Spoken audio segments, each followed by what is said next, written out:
On that significant day, I found myself standing before my father's grave. My father had been the CEO of a major company, and after his death, my brother-in-law Kyle inherited both the company and a substantial fortune. In stark contrast, all I received was an old mini truck. Kyle, flaunting his newfound wealth, mockingly remarked, "With this, I've got the company and the entire estate in my grasp. That mini truck suits you." Yet to me, that mini truck was more than just a vehicle. As I looked at it fondly and started the engine, I noticed a destination already set on the navigation system. "What's this?" I wondered. With a firm yet gentle grip, I began to drive.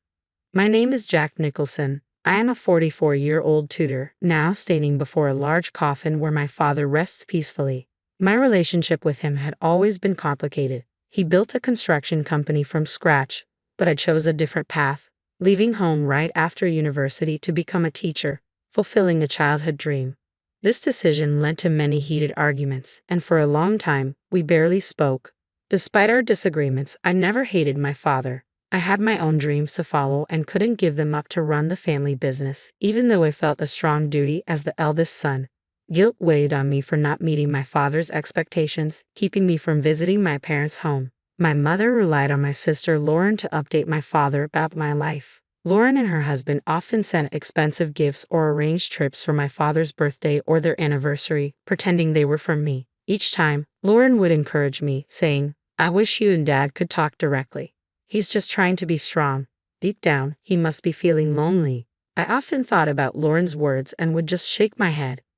One day, I got the sad news that my father had cancer. When I heard this, I quickly quit my job and returned to where my family lived. I realized that what really mattered was life itself, and the past arguments with my father seemed so small. I decided to move back to my hometown, teach at a local school, and take care of my sick father. At first, my father was shocked to see me return, but he eventually accepted it quietly. I didn't say much either. I just stayed by his side and took care of him, helping him whenever he needed it. He would thank me softly, and those words brought me some peace.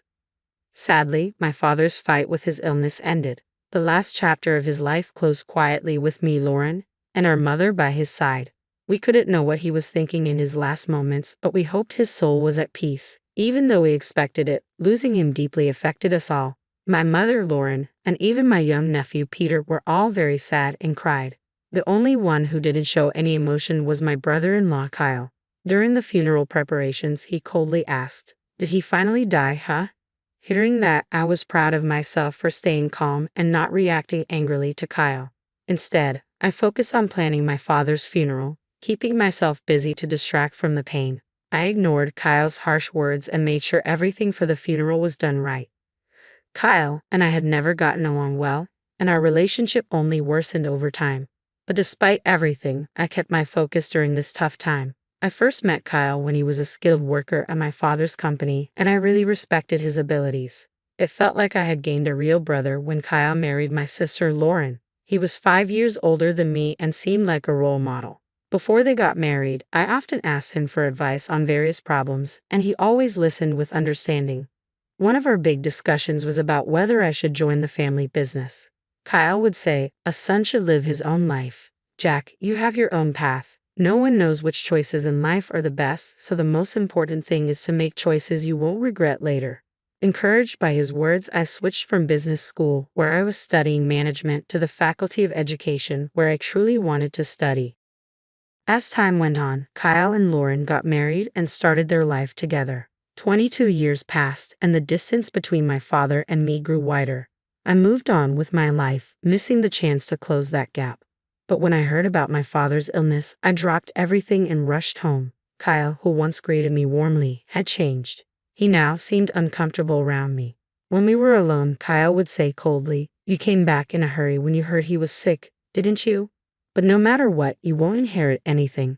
His words caught me off guard, and I struggled to respond. "What do you mean?" "Don't act like you don't know. It might be a coincidence, but even if you now want to run the company, it's already decided who will be the next leader." His harsh words shocked me, and I replied louder than I intended, "No, that's not it. I didn't come back for the company. I realized I hadn't been a good son and wanted to apologize to Dad, even if it's late." Kyle dismissed me. "I don't need your fancy talk. It sounds like something from a TV drama. Lori likes that kind of stuff. But were all those gifts you sent just a way to look good in front of him? That's absolutely not true. I tried to explain, but Kyle had already made up his mind and wasn't interested in believing me. His words also seemed like a slight against Lauren, and for the first time, I felt a deep divide between us. Ever since that incident, I started to feel really upset with Kyle. He began to mock me openly. No matter how much you try to win him over, that time has passed. Don't make me laugh. Go back to where you belong and take care of your troubled students, he would say. At first, I thought deeply about how I appeared to others and how they saw me, but Kyle's words showed he was more concerned about himself than our father. His behavior often seemed disrespectful to both his father-in-law and his wife, Lauren. I started to believe that Kyle had married Lauren mainly to get closer to my father's company and wealth. He rarely visited my father when he was ill and didn't help take care of him. Now, all I could do was work as hard as possible to protect the company my father had built. Kyle always sounded polished, but he really just wanted to avoid problems. On weekends, he would go play golf, claiming it was for business. He hardly ever took care of his own son. He said he wanted his son to learn many skills to eventually take over the business, but he left all the driving and housework to Lauren. When Lauren showed a bit of unhappiness about this, Kyle would passionately take her hand and say, "I'm giving my all for his sake. Now is the time to produce results by any means necessary. Let's overcome this trial together." Lauren found it hard to stand up to him and usually just nodded, even though she seemed reluctant. Kyle was good at acting like the perfect husband in front of Lauren, so it's no surprise she believed him. He showed his true self to me, probably because he thought I was like him. I eventually got used to Kyle's mocking, and it didn't bother me as much. However, when our beloved father passed away, I was heartbroken. I felt a deep sadness and emptiness. Although Kyle seemed upset about our father's worsening health, I couldn't shake the feeling that he had been waiting for this moment. This thought made me very sad and angry. After our father died, Kyle inherited most of our father's large fortune. Even though he was just a son-in-law, he had the same rights to the inheritance as Lauren and me. According to my father's will, he got most of the shares of the company and a lot of wealth. This unexpected turn of events left me speechless. Even though I was my father's biological child, I had thought the inheritance would be split fairly among the three of us. But instead, Kyle got almost everything. All I received was an old mini truck that my father once loved. In public, Kyle seemed surprised, but alone with me, he laughed and said, "You came all the way from the city to this small town, took care of him day and night, and all you got is this little truck, huh? What an ironic end. Now the company is mine, and you're left with just this mini truck as your inheritance. It's like a comedy." As he left the room with a smirk, I felt empty inside, holding the mini truck keys tightly. The cold metal made me face the harsh reality. My family tried to cheer me up. "Keep your head up." He had his reasons. He didn't mean to upset you. That truck was something Dad always loved. It was his favorite vehicle. He surely cared about you. Despite their kind words, I was too hurt to respond. I knew that what you inherit doesn't measure a father's love. But the fact that Kyle, who seemed to be waiting for my father to die, got almost everything was deeply insulting. It wasn't about the money. It was the pain of seeing my father's hard work go to such a man. I felt powerless to change the situation. Clutching the truck key, I decided to take care of the mini truck, the only thing my father left me. It seemed to hold a deeper meaning. I hoped that cleaning the truck might help me sort out my feelings. I used a hose to carefully wash the truck and then sat in the driver's seat where my father used to sit. Starting the engine, I noticed something unusual on the navigation system. It was displaying a single thick blue route instead of just showing my location. That's odd. Why is there a destination set on the navigation system? I wondered. This usually only happens when a specific road is being followed. When I checked the destination on the screen, it showed only coordinates, not a specific place. It would take about an hour's drive. Wanting to go for a drive in the mini truck, I didn't think too much about it. I put the truck in first gear and left the house. An hour later, during the pleasant drive, I arrived at what seemed like a home. It was a surprise. In front of me was a small, modest house, quite different from the larger homes in my hometown. It felt warm and inviting. The area was quiet, and I couldn't see or hear anyone else around. I got out of the truck and stood in front of the house, feeling a bit confused. There were no signs to indicate what this place was, but it seemed the navigation system had brought me here for a reason. With some hesitation, I rang the doorbell. As the door slowly opened, the person I saw was the last one I expected. My mom? I've been waiting, Jack. Come in, dear, she said. Why are you here, Mom? And how come this place was set in Dad's navigation system? I asked. I will explain everything, but first come inside and relax, she replied. Following her inside, I found the interior simple yet cozy, with just the essentials. My mom made some tea and started to explain in a calm voice. Actually, this was your father's secret hideout. A hideout. I was surprised. I've never heard about Dad having a place like this. This place is our secret spot. We came here when we needed our own space or when we wanted some peace and quiet. If we ever had a small argument, our rule was to come here to cool off. You didn't know about it, did you? She continued. No, I didn't, I replied, still trying to absorb this new information. And this, she said, handing me a brown envelope. This is something your father wanted you to have. The envelope was slightly bulging, as if something important was packed inside. I decided to read the letter addressed to me. Jack, I have caused you a lot of trouble and made you endure unbearable hardships over the years. I am truly sorry from the bottom of my heart. The letter began. It was filled with my father's reflections on his past mistakes and his deep gratitude toward me. He wrote, Your mother often tells me that it was your choice to leave home, and a son has the right to choose his own path in life. We are both stubborn, but when you came back after I fell ill, it was a wonderful surprise for me. Although I couldn't express it well because I'm not good at showing my feelings, I am deeply grateful to you for supporting and taking care of the family. This was the first time I heard such heartfelt words from my father, and it made me very emotional. The letter also mentioned Kyle. To tell the truth, my distrust towards Kyle grew over time. He's good with words and makes people feel comfortable, but I could see his true nature.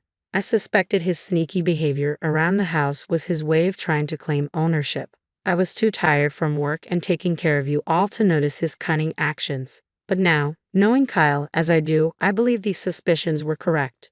The letter continued, I have no intention of giving the company to you, but if something unexpected happens, I have left a significant amount of money with your mother. This is to ensure that you and Lauren will not be in need. Please accept it. After finishing the letter, I looked up at my mother. She said nothing but looked at the brown envelope. I hesitated, then reached for it and checked its contents, confirming everything was in my mother's name. She began to speak firmly. If I transfer the accounts to you and Lauren's names, it would be considered a gift under tax laws. If it's mentioned in the will, Kyle might try to take it. Your father gave this money to me secretly while he was still alive to avoid Kyle's interference. Now I want to give it to you and Lauren as a living gift.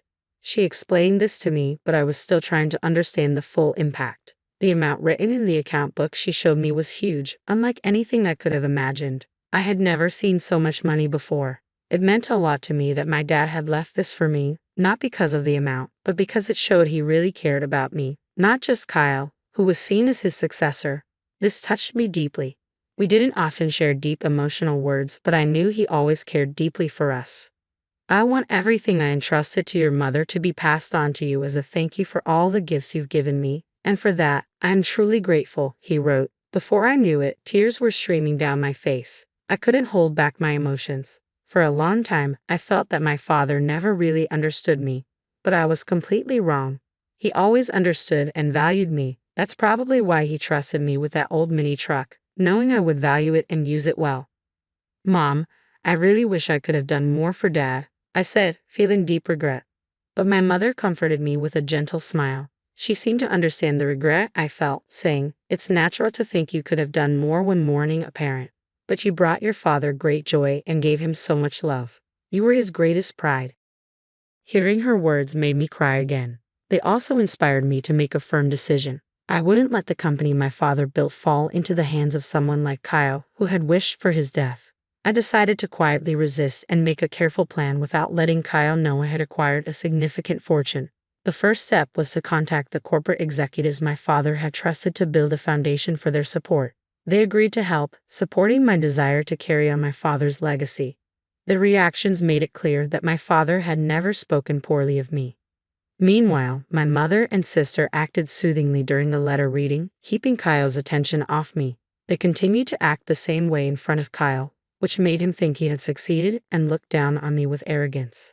Hey, you, abandoned by your father and left a poor man, still intend to stay in this house.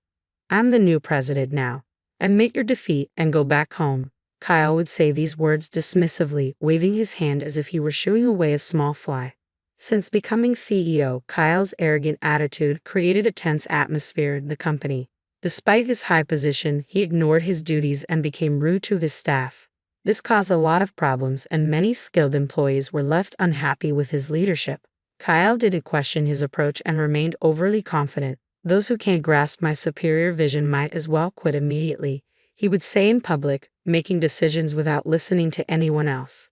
As problems in the company increased, Kyle enjoyed spending money and living lavishly, while his passion for the business seemed to disappear. When I first met him, he seemed like a great person. He was skilled, and even my dad liked him. How had he changed so much? Lauren cried every night, hiding her tears from the children. I couldn't just watch the company fall apart. I was quietly planning my next move. The day came when I acted. I left home early and waited at the office for Kyle. When he walked into the president's office, he was shocked to see me sitting there. "What the hell are you doing? Why are you sitting there? Get this person out of here," he demanded. "The one who should be leaving is you," I replied calmly. "What are you talking about? Have you lost your mind?" Kyle looked at me as if I was an annoying insect. Using the assets our father left us, I had bought the majority of the company's shares. An extraordinary general meeting of shareholders was held, and you were officially removed as president, Kyle. I'm sorry to say, but you are no longer the president of this company. Wait just a minute, he stammered, confused and repeating words that made no sense. Don't you understand? I now control 2/3 of this company's shares. You thought the inheritance was just an old mini truck, but that truck turned into money in an unexpected way. Kyle tried to dig into details about the hideaway, but I avoided his questions and changed the subject, which only made him more upset. "The game is over. Leave this place immediately," I told him calmly and handed him several documents. As Kyle looked through them, his face went white. "What is this?" he asked. "These are the minutes from the extraordinary general meeting of shareholders, and this other document is your dismissal notice," I explained. Kyle became very angry, crumpled the papers in his hands, and shouted, "You think this will hold up? I'll take legal action." "Go ahead with legal action. We have good reasons for our actions," I responded calmly. "What reasons?" You just been after the old man's wealth and this company from the start. It's nothing but jealousy," Kyle accused. "Let me ask you directly, Kyle. Have you been using company assets for personal use and signing leasing contracts for your own benefit?" I asked. "What if I have? What's it to you?" Kyle replied, his face turning pale with shock. I kept my gaze fixed on him and continued, "You should have been more aware of your responsibilities. Did you become complacent when you thought you controlled everything?" I had been gathering information about Kyle's actions from the company's executives. After our father passed away, Kyle became more arrogant. He used to at least pretend to respect others, but as president, he began to shift his work onto others and even fell asleep in his office. This attitude caused many loyal employees who respected my father to leave, frustrated by his behavior. Kyle, upset by the situation, doubted my ability to manage, emphasizing that it was impossible for me to fulfill the role of a manager. "You have never worked a day in this company. Think about it. How can someone with no experience in running the company become president? It's impossible to trust management to someone like you," Kyle argued.